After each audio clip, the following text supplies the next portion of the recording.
أعوذ بالله من الشيطان الرجيم. بسم الله الرحمن الرحيم. My brothers and sisters, thank you for listening. This is Kausar Tai on Al Mubarak Radio. Today, inshallah, we'll be talking about Islamic parenting skills, how we can improve ourselves as Muslim parents. Um, Today, if you look at it in society, there are many children who are going astray. Not many children are praying their salah. It is an important topic, and yet many of our Muslim children go to the madrasa. Mashallah, many of them also have a very good upbringing, very good parents. Some of them need help, some of them need to learn about parenting skills. If you look at it generally in society, there are many, many children who need help and assistance. Many children uh, generally in the mainstream between Muslim and non-Muslims, children have gone astray, huge behavior problems, and when they become adults, there's going to different things that are not necessarily Islamic, and going into all sorts of vices. And for us Muslims to bring them up in an appropriate way, in an Islamic way, it's a huge duty for parents, um, and should be a real concern. And I think the more we learn about ourselves, about how we can display our appropriate uh, duties to being parents, and then get the teachings from our Deen, from our Islam, from our Quran and Hadith, the better we would become. We need sort of tools like this. So, inshallah, today we'll be talking about that. And yet, today is basically a reminder, because Allah subhanahu wa ta'ala says we need to keep on reminding and remind, for indeed the reminder benefits the believers. So, today, take it as a reminder, inshallah. Um, if you think about it, bringing a child who is pious is not only a duty, but it's so beneficial for us, because when we die, a pious child will pray for us as parents. And according to a Muslim, one of the hadiths of the Prophet ﷺ, our beloved Prophet ﷺ said, upon death, man's deeds will definitely stop, except for three deeds. And this is a very famous hadith, we all know. So I'm only just reminding you. Namely, a continuous charitable fund. So a person who's given charity, for example, they've dug a well, whoever drinks from that well, Allah subhanahu wa ta'ala will reward you in your qabr. Knowledge left for people to benefit from. So if you've got skills, if you've got knowledge, and you're passing on that on to others, when that person uses your knowledge and that expertise that you've showed, inshallah, that will help you in your qabr. The last one, and this is the most important part, and a pious, righteous, and God-fearing child who continuously prays to Allah, the Almighty, for the soul of his parents. So, children are a gift from Allah for us. And we need to cherish that. We need to consider that as a blessing from Allah. And if we bring them up well, if we ensure that we give them the tarbiyat appropriately, inshallah, they'll be starting to pray, to fast, to do all the things that they're required to do and fulfill Allah subhanahu wa ta'ala's commandments. And more importantly, when you die, they will make dua for you. And that will be really helpful in your qabr. When you actually bring up children, there are different styles, parenting styles. There's this is according to a lot of parenting theories. There's the authoritarian style, which is very strict and basically old-fashioned. That you have to, people who are set in their ways, you must do it like this, very authoritative. Then there's the permissive, also known as the indulgent parenting, too laid back, doesn't matter, couldn't care less as to what the children do, let them do whatever they want, no boundaries. Then there's the authoritative. Now this is the important one, the authoritative parenting, where you assert yourself, you're assertive and responsive parents. And this is the most well-balanced approach to parenting in general. There's also the neglectful one or dismissive one, where you exert a very little care or consideration for your children. So these are the four And there are many parenting styles, but these are the four ones um, that's been expressed. So permissive parenting, authoritarian parenting, assertive parenting. There's also the loving, securing parenting as well. And lastly, the authoritative parenting. It is said, according to theory, that children who are raised by authoritative parenting measures tend to have high self-esteem. So if you're authoritative, you have you have children who become who have high self-esteem. Whereas children whose parents are neglectful tend to not to thrive or develop at the same rate. Those from authoritarian families perform reasonably well at school but often have lower social skills. And we've seen that actually. Authoritative parent who really want them to become a doctor or an accountant or a lawyer, they have um, good academic skills. They push to it, they push to the limit, very authoritative, but low level of social skills, and lower also have lower self-esteem as well. Those who are from permissive or indulgent homes can suffer because they can't cope with the school environment as well, but often have better self-esteem and cope well with some social situations where boundaries are not required. So, in a nutshell, it gives you the perspective about the fact that not authoritative, but authoritarian, but authoritative parenting is the best style.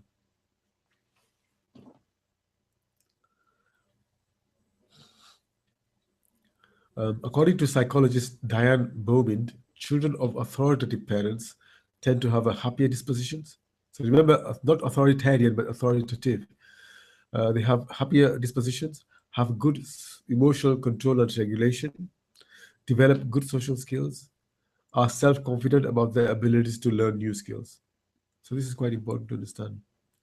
Now, these are just general tips I'm giving you. I mean, obviously, parenting in itself, it's you need to, it's sometimes you need to develop your skills as you go along. But there are many courses that happen. There are many parents who go on a week parenting course, or 1 or 2 day parenting course.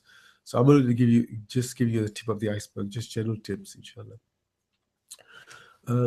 Some children who are aggressive, there are ways that we can tackle those as well, and there are 10 top tips I'd give you here. When a child is aggressive, we need to look at what triggers them to be aggressive, and also it's about how best we react to that aggressiveness. How we react is about how they respond back to us. Um, discussing appropriate and inappropriate behavior. It's important to discuss that with the children. Um, Give attention and show affection. There's a lot of TV watching as well. Many children watch TV, and there's a lot of violence on television at the moment. So you need to really monitor TV programs. It's better that children will go out to play and be interactive with other children. I know that can only happen in the summer, but the more they react and interact with other children, they become more socially acceptable and are able to make more friends and have good friends. But then you see at the same time, you need to monitor the influence of friends as well. Um, Provide alternative toys and stimulus as well is a good way of looking at aggressive behavior. Encourage a child to discuss problems. Sometimes a child might be able to discuss the problem if you discuss with them, but they might be just holding everything back if you do not discuss with them. And often praise good behavior. Sometimes we don't praise good behavior. We just expect them to be good, and that's it. It's good to say, how well you've done. Be assertive in that, and overt about praising, not over praising. Praising realistically, praising when there is a need for praise, not overdoing it at the same time, but not underdoing it as well. Um, and showing mercy, praise, love, affection, and mercy. Anas radiallahu anhu said, I swear by Allah, I have never seen anyone show mercy to his family more than our beloved Prophet Sallallahu Alaihi Wasallam. So this is according to Sahih Muslim. So show mercy to your children.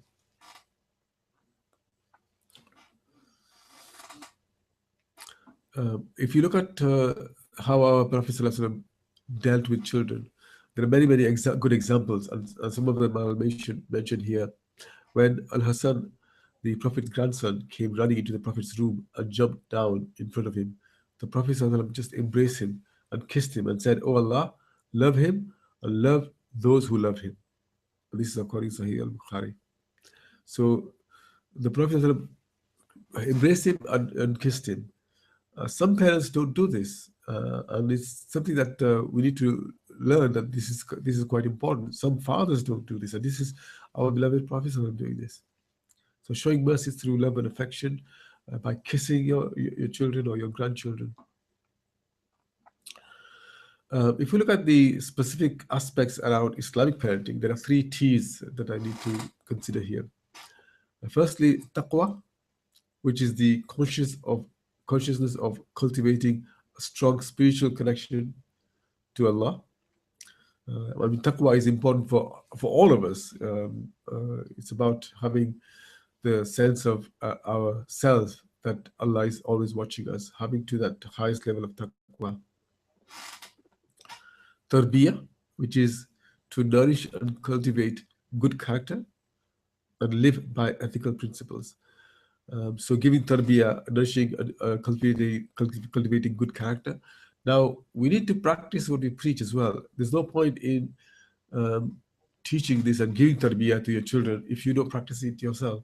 If you expect your children to pray namaz, to pray salah, then you need to pray salah yourself 5 times a day as well. If your manners and etiquettes are good and positive, and you expect this to for your children as well, that's fine. But if you expect your children to have good character and good manners and good etiquettes, but you don't practice that yourself, then what is the point? And the last thing is ta'lim, which is spiritual teaching, inspiration, or instruction in order to nurture Allah subhanahu wa ta'ala's given potential in order to be an asset to society. So taqwa, tarbiyah, and ta'lim. These are three important aspects about Islamic parenting. And if we inculcate this in a way that in today's society, we could go a long way in ensuring that our children have a good upbringing. So some more examples about how our Prophet ﷺ dealt with children. He would go to the masjid on occasion with carrying Hassan and Hussein on his shoulders. So he would carry them and go to the masjid. I don't see many parents do that. Many fathers actually frown about taking children to the masjid because they think that they're too young. But it's right from the early age, if they go to the masjid. In fact, on one occasion when our beloved Prophet was delivering a sermon, and Hassan and Hussein was running in the masjid. And they were running so fast that they were even falling over themselves because the dress code was such that they were falling over themselves. But they ran. So the Prophet didn't reprimand them. In fact, what he did was just call them and just hug them, and Hussein on one shoulder and Hassan on the other, and our beloved Prophet just carried on performing his khutbah. Once he prayed his prayers while carrying Umama bin Zainab in his arms. Subhanallah. He was praying and he carried Umama bin Zainab in his arms. He consoled a small child whose pet bird had died. I'll give you more details about that later. In fact, on one occasion, our beloved Prophet was sitting amongst the Sahaba and some people. On the right-hand side, there were some elders. On the left-hand side, there was a child. And a drink was brought to him. I think it was milk. And the Prophet wanted to give it to the elders first. But before he did that, he asked permission with the child next to him, and asked him, "Is it okay if I give this drink to the elders on my right?" And the child said, "By Allah, no. I would like to be blessed with the cup that has touched your lips." So he gave it to the child. Just imagine. So these are the way that he dealt with children. When I mentioned to you about the Prophet descending from the pulpit to meet his grandchildren, even though many prominent companions were standing before him. So at the time when he actually came down from the pulpit, there were many high dignitaries were there. But despite that fact, he still um came and descended from the pulpit to take them on himself, on the shoulders. So these are the sort of etiquettes that he portrayed, Sallallahu Alaihi Wasallam, to the children and to Saddam Hussein as examples. This is something that we need to do as well. And so lessons that are there for us. Coming back to responding to children's behavior and challenging behavior, you must sometimes separate the child from the behavior. It's like, for example, um when we talk about aspects around uh, hate the act or hate the sin, not the sinner. So similarly, don't hate the child, look at their behavior. So you can't sometimes say, I love you, but I will not accept this behavior. I love you, but I will not accept this behavior. Differentiate between the behavior and the child. And use messages like, I am upset, not you bad boy. I am upset. So which messages which accuse and put the child on the defensive is not a very good way of challenging, resoluting to challenging behavior, resolving any challenging behavior. Take action for self, not against the child. That may be removing yourself from the situation if you really lose it. So you need to look at your own anger as well at times. So it's better for you to move away from the child.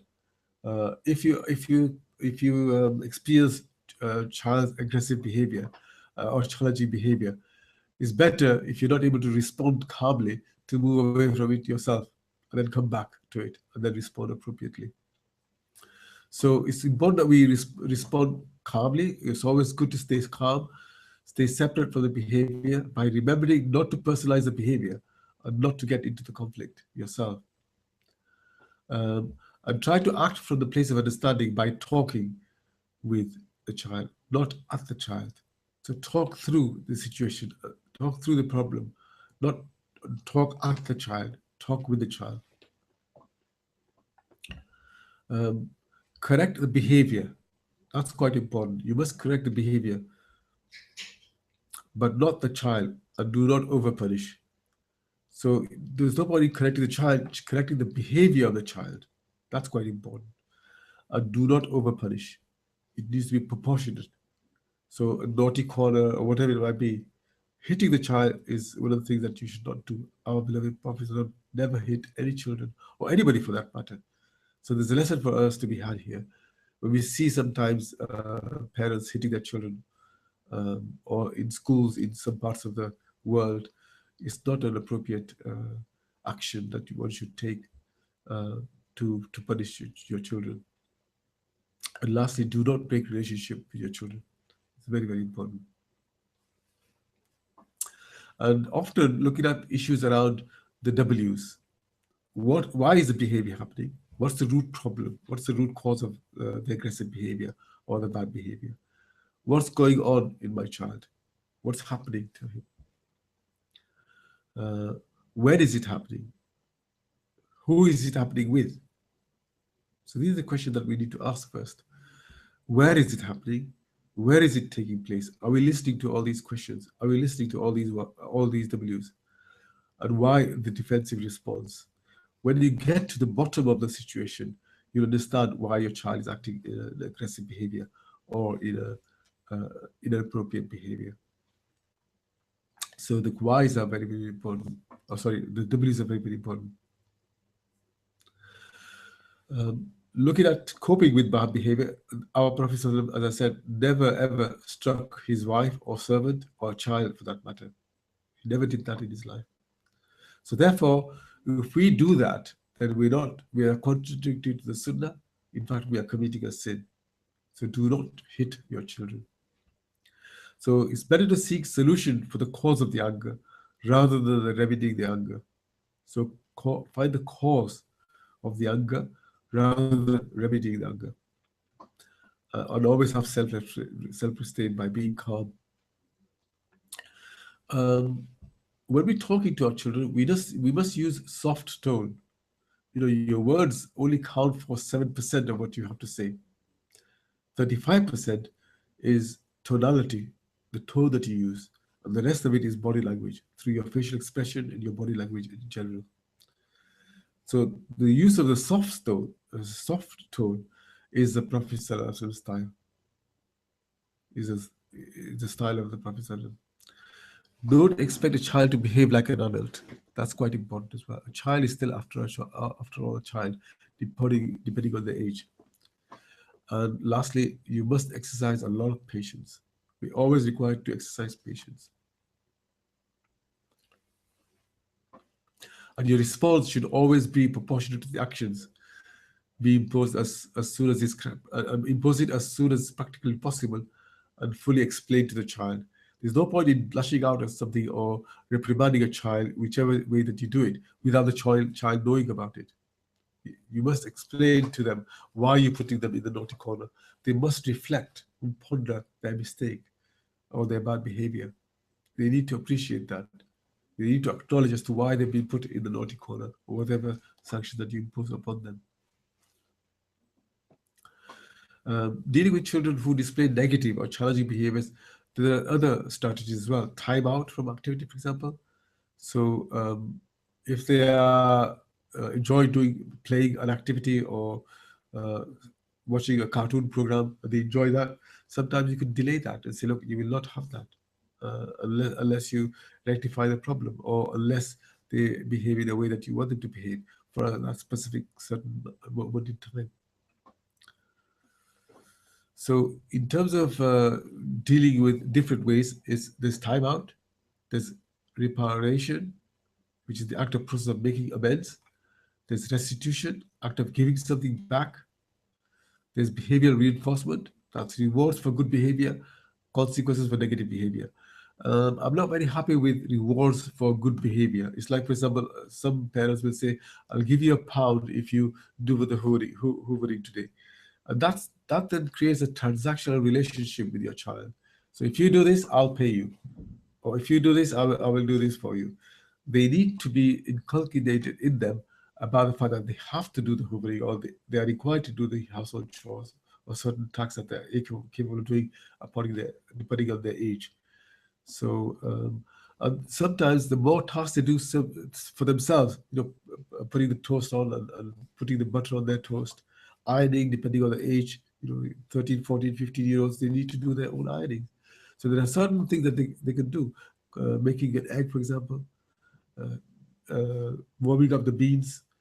So there are certain things that they could do. The more you give them right from the early age, depending on their capabilities, the better it is. So rather than uh, rewarding them for those kind of tasks, it's better to inculcate in them right from the beginning the fact that they need to help themselves so that for them they can be independent and learn social skills. So the sanctions or consequences could be, as I said, delayed TV or skipping an activity. The following should never be permitted as a means of managing child's behavior. This is quite crucial. Firstly, physical punishment, as I said earlier, or threat of such. I'm going to hit you if you do this. You can't do that. So you should not use physical punishment. Another one that you should not do is refusal to speak or to interact with the child. So you can't say, I'm not going to talk to you anymore. Time out, 10 minutes, depending on the age as well, 15 minutes is fine. But by just saying to them, I'm not going to speak to you anymore, it's not a good way of addressing challenging behavior. You should also not deprive children with food, water, or access to changing facilities or toilets or other essential facilities. That's quite crucial. These are basic amenities, and you need to ensure that you don't deprive them of that. And lastly, one should not use verbal intimidation or ridicule or humiliation, either in front of anybody or in front of their sibling, for example. And yet, there are rights of children that we need to look at as well from an Islamic perspective. Our beloved Prophet ﷺ said to Ali, "O Ali, there are as many rights of children incumbent upon parents as there are rights of parents incumbent upon children." We always think about what are the rights of parents and how a child should treat their parents. We rarely talk about how, as parents, what are their rights. And here, this hadith makes it clear. O Ali, there are as many rights of children incumbent upon parents as there are rights of parents incumbent upon children. A very important hadith. So we need to be aware of that.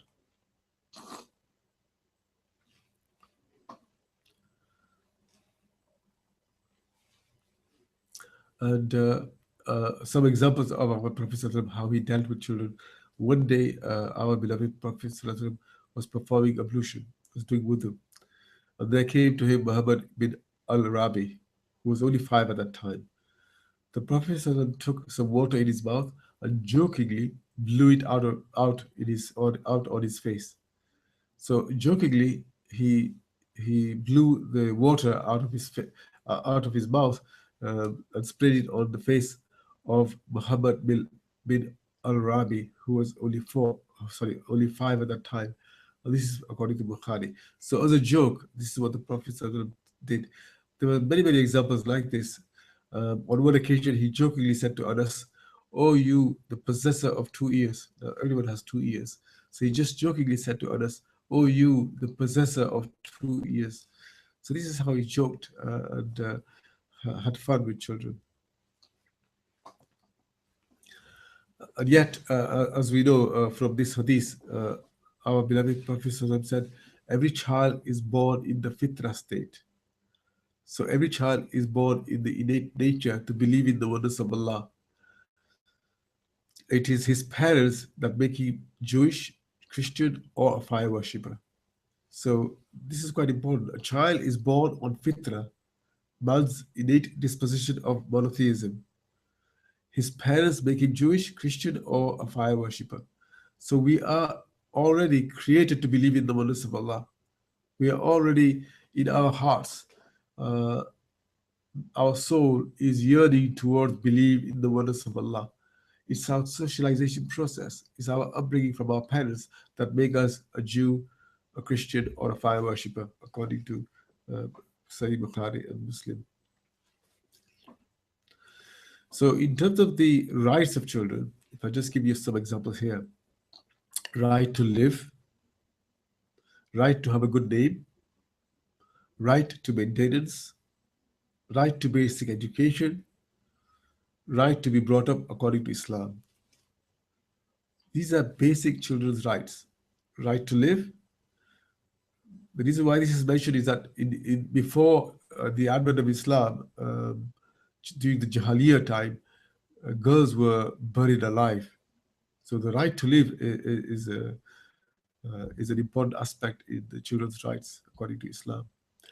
Having a good name, right to maintenance, basic education, and be brought up according to Islam. Another examples of our Prophet ﷺ saying is, a man is inclined to get influenced by his friends. So a man is inclined to be influenced by his friends' manners. So one must be careful in choosing his friends. And a good example and parable that our beloved Prophet ﷺ used is that if a person goes to a blacksmith, he might not be involved in actually working the actual aspects around being a blacksmith, but the smoke will come onto his clothes, the black suit will come onto his clothes, so it rubs off on him. So similarly, if a person goes to a perfume shop, he might not even apply the perfume onto his clothes, but the fragrance will come onto his clothes. So similarly, if children have friends who are evil, who do wrong, they'll be influenced by them. And those children who are pious and go to the prayers and do good things and generally have good character, they'll be influenced by them, by having those kind of friends. So it's important that parents look at who your children go out with, who do they intermingle with, who are their parents. This is an important recommendation uh, by our Prophet according to Abu Dawud and At-Tirmidhi. And in terms of children, again, our Prophet was very considerate towards children. On one occasion, when our Prophet was leading the prayer, and when he was in Sizda, his grandchildren were on top of his shoulder. So he prolonged his Sizda so that they can continue playing whilst our Prophet was in Sizda. So he had huge consideration. So he said, my grandson rode my back, and I hate to hasten him. I hate to hasten him. Subhanallah. So in a nutshell, as I said earlier, in terms of behavior management, be consistent, give lots of praise, plan ahead, involve your child, be calm, be clear, be realistic, show a unified front. Now, when I mean unified front is that you can't look at bad cop and good cop. Mother is affectionate and loving, father is strict. Be united, and it's important that you have a united force.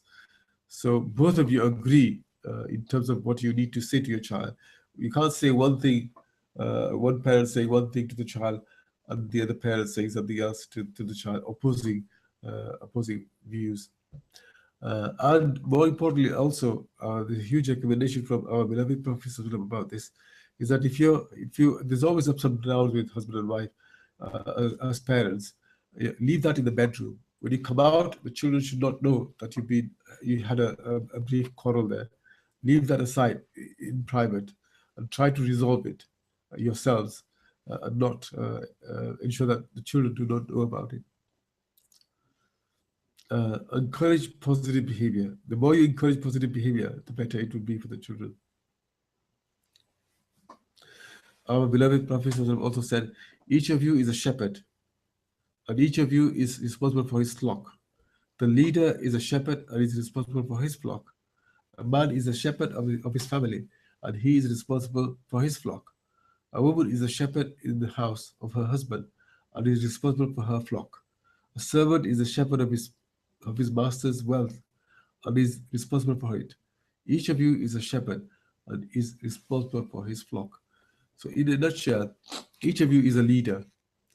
So, a father, the man of the household, is a leader of his family. The mother is leader of the children.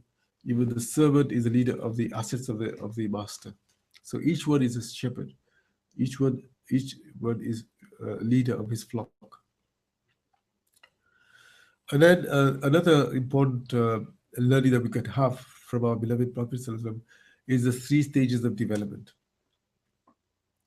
So the way that this was explained is that our Prophet ﷺ said, the child is the master for 7 years, and a slave for 7 years, and an advisor for 7 years.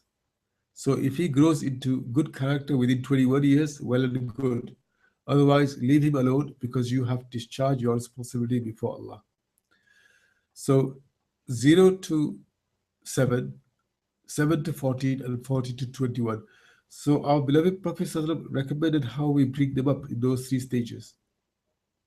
So as I said earlier, the child is a master for 7 years, a slave for 7 years, and an advisor for 7 years.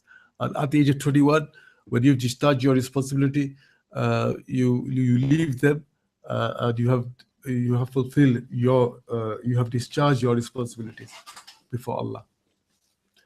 So let me explain to you about that. So from birth to age 7, so our beloved Prophet explained, this is the first stage.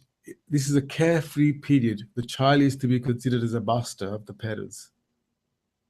So the Prophet said, the child is a master for 7 years. So this is the age of being a child is playing.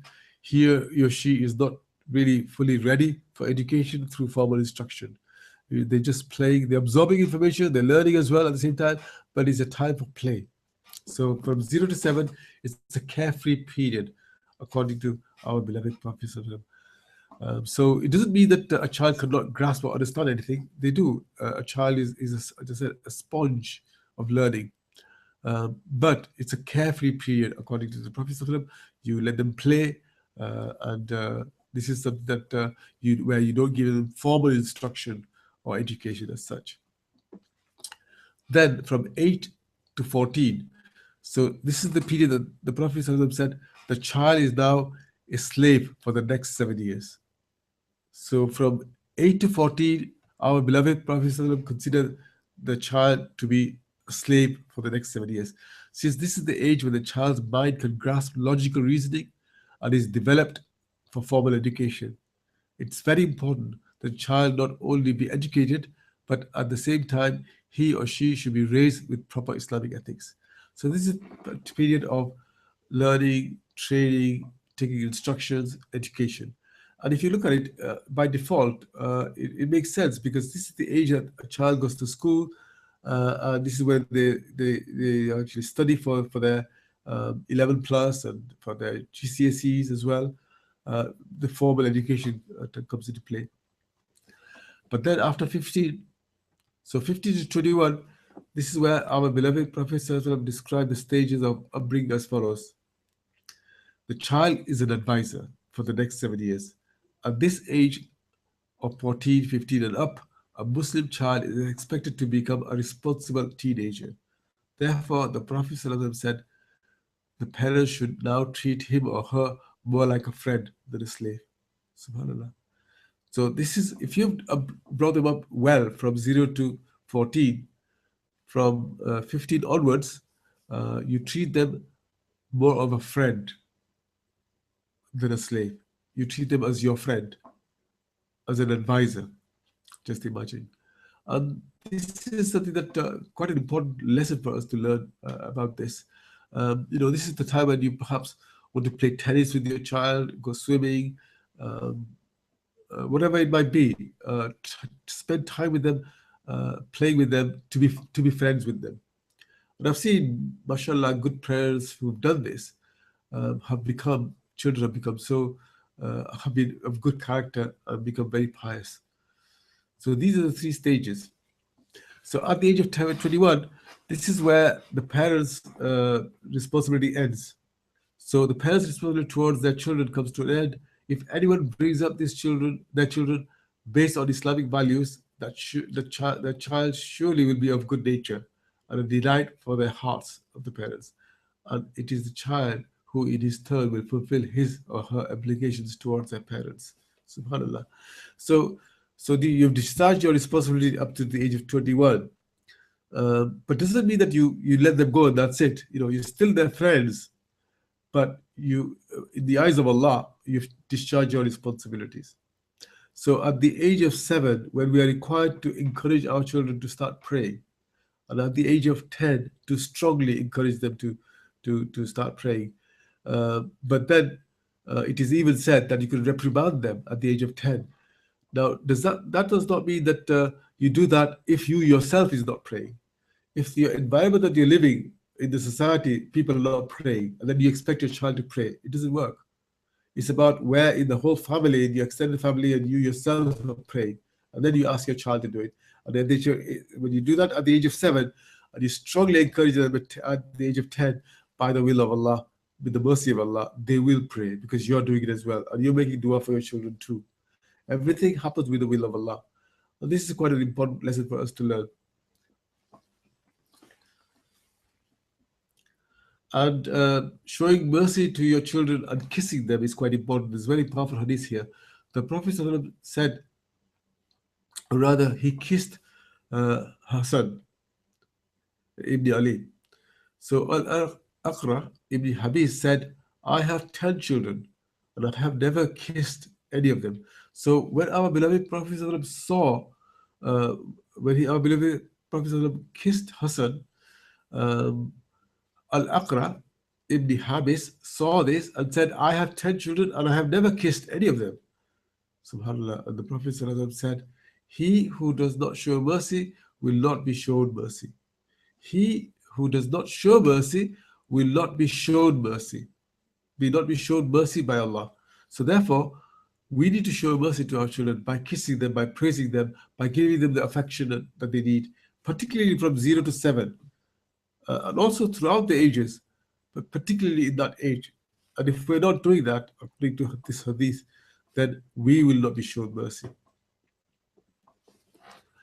And if you have a number of children, you have more than one child, then you need to show equality to unfair play to all children equally.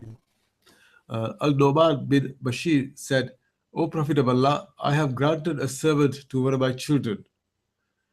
So one of the Sahabas came to the Prophet and said, I have granted a servant to one of my children. So asking him, our beloved Prophet to testify that gift. But Allah's Messenger said, did you grant the same to each and every child of yours? So when Allah's Apostle said, Sallallahu was informed negatively, so the Sahaba said no.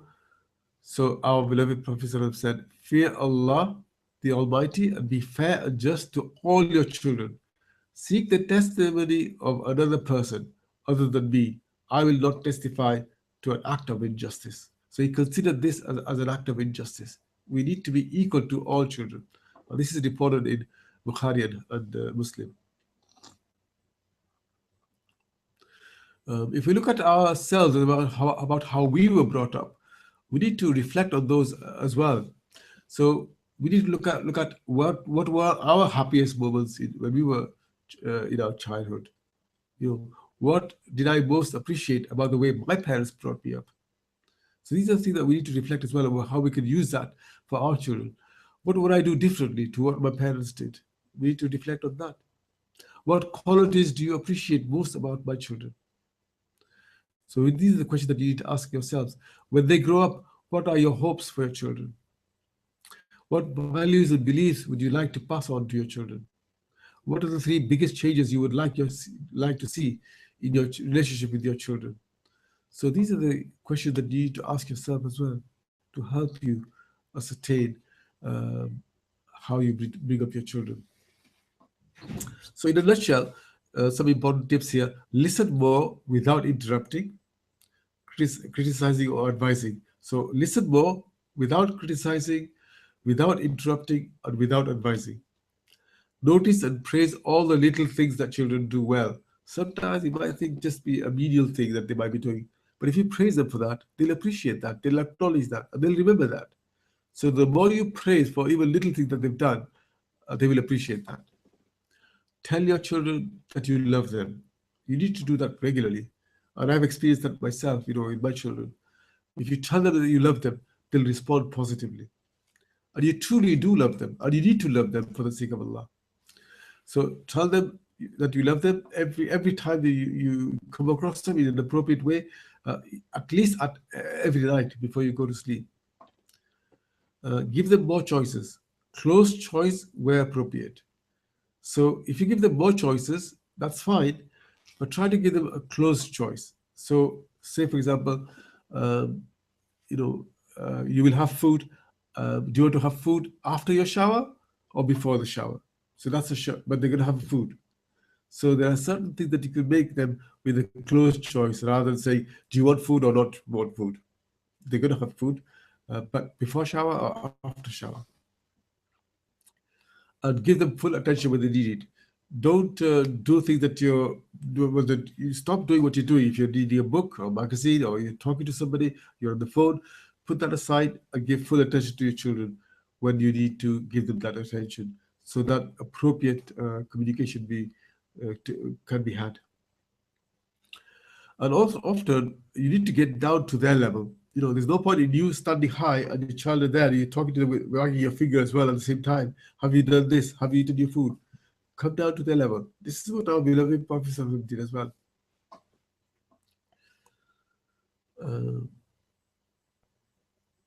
Tell them how you feel as well. Sometimes if you feel upset about it or if you feel happy or content, tell them your feelings and give them more responsibilities. The more responsibilities you give them, and accept that they'll make mistakes. A mistake is a mistake if they make mistake again. A mistake usually is a learning curve for a child. So expect them to make mistakes, but give them responsibilities. And also, this is a very good one. Let them accidentally overhear boasting about them to other people. So try to boast about them to others, but pretend that they're not listening, but they are. So let them accidentally overhear boasting about them to other people. And remember yourself about how you felt when you were at their age as well. So these are the sort of important aspects for us to take into consideration. I'll end it here, inshallah. Jazakallah khair for listening.